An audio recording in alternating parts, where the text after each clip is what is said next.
जय संविधान, जय भीम, महात्मा गांधी की जय, गोडसे मुर्दाबाद। देखिए, आज मुझे समझ में नहीं आ रहा है कि हंसूं या दुख प्रकट करूं। हंसी भी आ रही है और दुख भी हो रहा है, क्योंकि मैं राजनीतिज्ञ तो हूं नहीं, एक शिक्षक हूं। लेकिन राजनीतिज्ञों को जो मैंने कटाक्ष करते हुए देखा है, तो मुझे लगता है कि जब वो कटाक्ष करते हैं तो ये भूल जाते हैं कि जिस चीज के लिए वो दूसरों पे हंसते हैं वो उनके साथ भी हो सकती है। अभी तक ये देखा जा रहा था कि जब राहुल गांधी ने पदयात्रा शुरू नहीं की थी,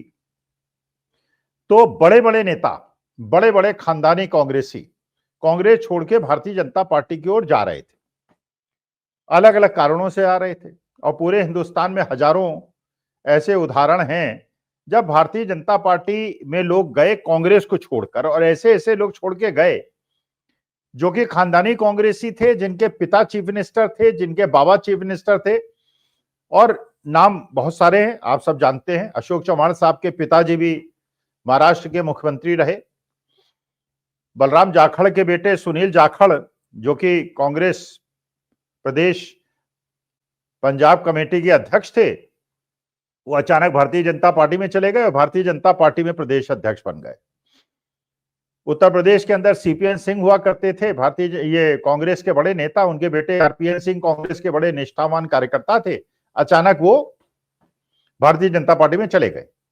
एक सिंधिया साहब हैं ग्वालियर के, जिनके पिताजी की यहां तक की स्थिति थी कि अपनी माताजी से भी उनका समझौता नहीं हो रहा था, और बल्कि उनके देहांत के बाद उनको श्रद्धांजलि अर्पित करने भी वो नहीं गए। और वो राजीव गांधी के परम मित्र थे और बड़ी खानदानी दोस्ती थी, तो मां भारतीय जनता पार्टी में थी और बेटे कांग्रेस के बड़े निष्ठावान कार्यकर्ता थे। और राहुल गांधी भी सबसे ज्यादा इस संधिया परिवार के जो युवराज हैं उनको पसंद किया करते थे, और मंत्री पद भी अगर उन्होंने किसी को दिया तो जितिन प्रसाद को दिया, मिलिंद देवड़ा को दिया, सिंधिया जी को दिया। और ये तीनों लोग, और बल्कि नवीन जिंदल साहब को दिया, जो ओपी जिंदल परिवार के हैं और अरबपति और करोड़पति और बहुत बड़े पूंजीपति हैं, जिन पे भी बहुत सारे आरोप लगे। ये चार लोग जिनको सबसे ज्यादा कांग्रेस पार्टी ने उपकृत किया, इनको जब लगा कि अब कांग्रेस शायद सत्ता में वापस नहीं आएगी, तो ये लोग एक एक करके भारतीय जनता पार्टी में चले गए। और सिंधिया जी भी आज मंत्री हैं, निवेन जिंदल मेंबर ऑफ पार्लियामेंट हैं, उनकी मां विधायक हैं। सुनील जाखड़ साहब को तो चलिए भी कुछ नहीं मिला, आरपीएन सिंह भी राज्यसभा चले गए, अशोक चव्हाण भी चले गए। अजीत पवार जो एनसीपी के शरद पवार के भतीजे थे और जिनको शरद पवार ने हमेशा आगे बढ़ाया, और जो चाचा की कृपा से ही इतने बड़े नेता बने थे, उन्होंने भी चाचा को धोखा दिया और उन्होंने डिप्टी चीफ मिनिस्टर बन गए, जिनके ऊपर भारतीय जनता पार्टी इतने बड़े बड़े आरोप लगाती थी। अजीत पवार पे भी लगाती थी, एकनाथ शिंदे भी उद्धव ठाकरे को धोखा देके चले गए, उनपे भी बहुत सारे आरोप लगते थे। लेकिन ये सारी चीजें तो आप लोगों को पता है। लेकिन इन सब चीजों पे जो आम आदमी पार्टी वाले लोग हैं, अरविंद केजरीवाल साहब विशेष तौर पर कांग्रेस से हंसा करते थे,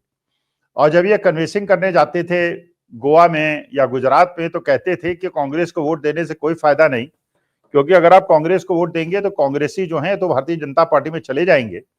और हमारी पार्टी में ऐसा नहीं होता। हमारे जो आम आदमी पार्टी का कार्यकर्ता है वो बड़ा कर्मठ कार्यकर्ता है और बड़ा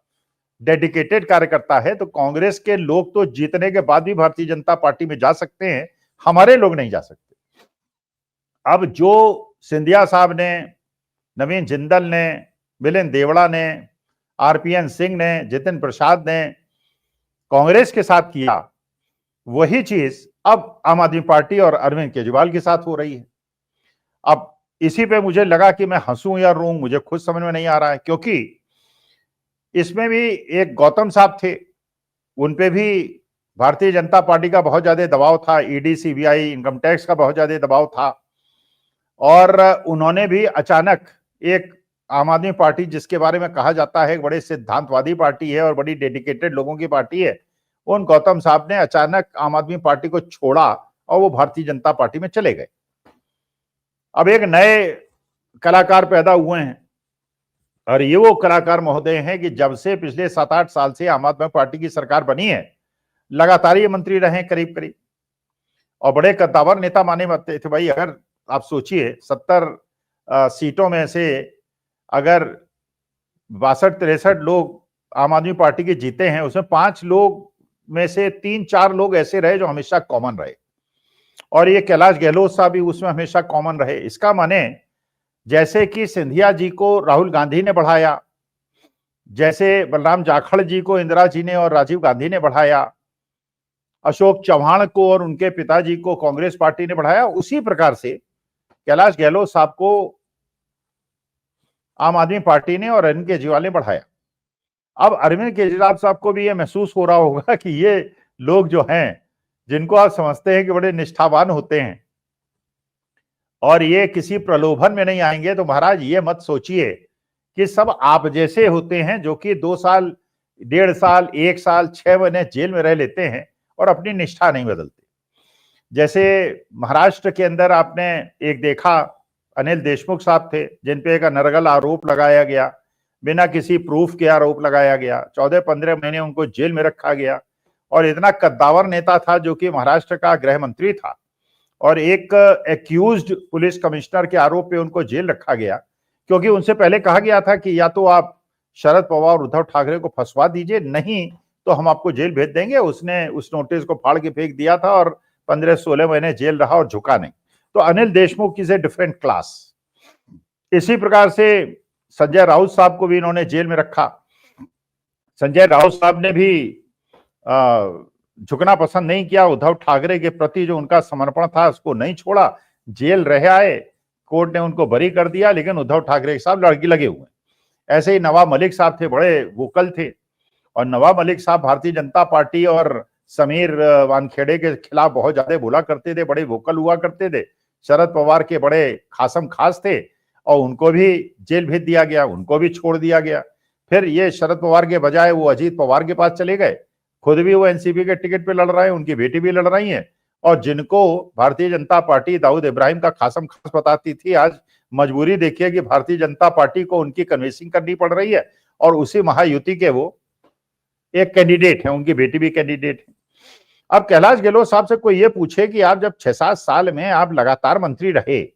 और अचानक आपने जो ये आरोप लगा दिया है अरविंद केजरीवाल पे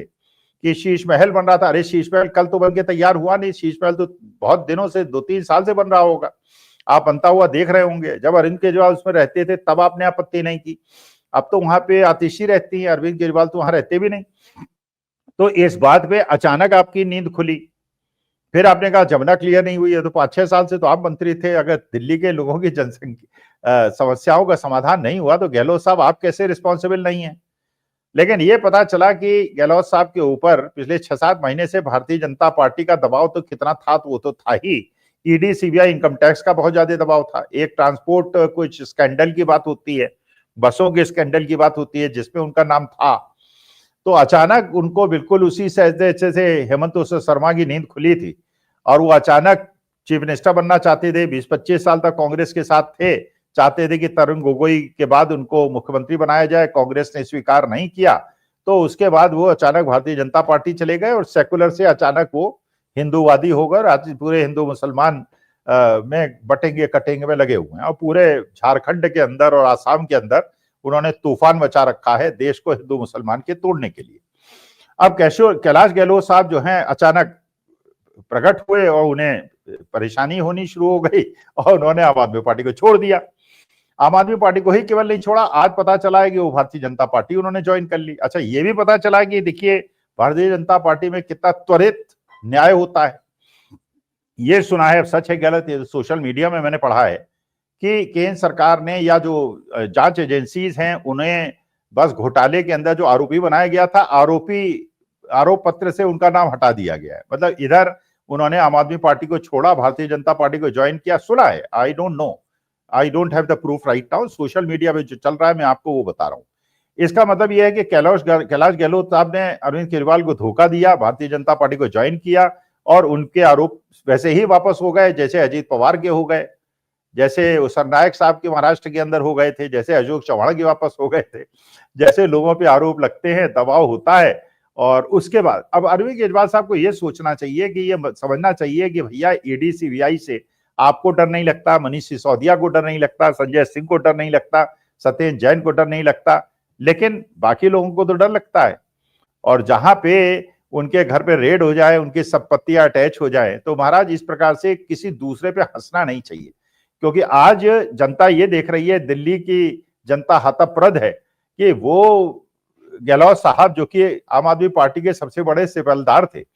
और जो अरविंद केजरीवाल के साथ जीने मरने की कस्में खाते थे, वो अचानक आम आदमी पार्टी छोड़ के भारतीय जनता पार्टी में चले गए और देशमुक्त हो गए, जैसे अजीत पवार और अशोक चौहान हो गए। तो इसलिए मेरे को आज ये समझने में मुश्किल हो रही थी कि हंसूं क्या रोऊं, लेकिन मुझे लगता है कि ये जो राजनीति आज की तारीख में है और महाराष्ट्र का चुनाव क्योंकि बहुत महत्वपूर्ण है, और संजय सिंह जिस प्रकार से महाराष्ट्र के अंदर महाविकास अघाड़ी के लिए कन्वेंसिंग कर रहे हैं और बड़ी ईमानदारी से कर रहे हैं, क्योंकि वो ये जानते हैं कि अगर महाराष्ट्र के अंदर भारतीय जनता पार्टी महायुति को हरा दिया तो दिल्ली की मोदी की सरकार भी नहीं टिकेगी, और उस समय कैलाश गहलोत को हो सकता है अगर महाराष्ट्र के अंदर महाविकास अघाड़ी जीती तो सरकार, केंद्र सरकार गिर जाए, नया प्रधानमंत्री हो, नया गृह मंत्री हो, और उसके बाद कैलाश गहलोत साहब को लगे इससे अच्छा रहते कि वो इंडिया गठबंधन में रहते, जिससे उन पर जांचें ना होती, क्योंकि जांचें जो आज बंद हो रही है हो सकता है जहां महाविकास अघाड़ी इंडिया गवर्नमेंट की सरकार बने उसके बाद ये जांचें दोबारा खुल जाएं, और जो लोग उधर गए हैं अपनी जांचों को बचाने के लिए उनकी फाइलें फिर खुल जाएं, और उन लोगों की फाइलें बंद हो जाएं और कुछ लोगों की फाइलें खुल जाएं। जैसे होता है ना, 2 बेडरूम फ्लैट है, पिछले 10 साल के अंदर एक कमरे की बहुत ज्यादा सफाई हुई है, दूसरे की बिल्कुल नहीं हुई है, अब इसकी सफाई नहीं हो, उसकी केवल सफाई हो, तो जब सफाई होगी तो जो लोग छोड़ छोड़ के गए हैं, धोखा दे के गए हैं, उनको बहुत ज्यादा परेशानी होगी। So let us wait and see कि महाराष्ट्र के इलेक्शन में क्या होता है। महाराष्ट्र का चुनाव बहुत महत्वपूर्ण है और इससे पता चलेगा कि ये सरकार टिकेगी या सरकार जाएगी। लेकिन सरकार अगर जाएगी तो कैलाश गहलोत, अशोक चौहान, देवड़ा साहब, सिंधिया साहब, इनको बहुत ज्यादा अफसोस होगा। नमस्कार, धन्यवाद।